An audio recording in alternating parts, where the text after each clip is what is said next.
ఏటా తెలుగు రాష్ట్రాల నుంచి శబరిమల అయ్యప్ప దర్శనానికి వెళ్లే భక్తుల సంఖ్య భారీగా పెరుగుతోంది. అయ్యప్ప భక్తులకు దక్షిణ మధ్య రైల్వే అధికారులు గుడ్ న్యూస్ చెప్పారు. శబరిమల అయ్యప్ప స్వామిని దర్శించుకునేందుకు భక్తుల సౌకర్యార్థం శబరిమలకు 51 ప్రత్యేక రైళ్లను నడపనున్నట్లు ఒక ప్రకటనలో తెలిపారు. తెలుగు రాష్ట్రాల్లోని వేర్వేరు ప్రాంతాలను కలుపుతూ డిసెంబర్, జనవరి నెలలో వివిధ తేదీల్లో మొత్తం 51 ప్రత్యేక రైళ్లను నడపనున్నట్లు అధికారులు తెలిపారు. వివిధ రైళ్ల రాకపోకల వివరాలను రైల్వే శాఖ సోషల్ మీడియాలో షేర్ చేసింది.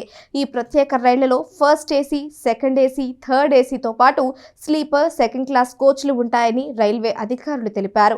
కాగా తెలుగు రాష్ట్రాల నుంచి శబరిమలకు అత్యధికంగా అయ్యప్ప మాల వేసుకున్న భక్తులు వెళతారు. మరికొంతమంది మాల వేసుకోకుండానే అయ్యప్పను దర్శించుకునేందుకు వెళుతూ ఉంటారు.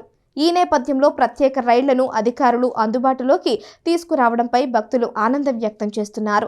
శబరిమలకు వెళ్లి వచ్చే భక్తుల కోసం డిసెంబర్, జనవరి 3, 10, 17 తేదీల్లో సికింద్రాబాద్, కొల్లాం ప్రత్యేక రైలు, డిసెంబర్, జనవరి 5, 12, 19 తేదీల్లో కొల్లాం, సికింద్రాబాద్ 0712, డిసెంబర్, జనవరి 4, 11, 18 తేదీల్లో కాకినాడ టౌన్, కొట్టాయం 0713, డిసెంబర్, జనవరి 6, 13, 20 తేదీల్లో కొట్టాయం, కాకినాడ టౌన్ 0714, జనవరి 2న సికింద్రాబాద్, కొట్టాయం 0717, జనవరి 4న కొట్టాయం, సికింద్రాబాద్ 07118, జనవరి 6, 13 తేదీల్లో సికింద్రాబాద్, కొట్టాయం 07009, జనవరి 8, 15 తేదీల్లో కొట్టాయం, సికింద్రాబాద్ ప్రత్యేక రైలు 07010ను నడుపుతున్నట్లు రైల్వే అధికారులు పేర్కొన్నారు.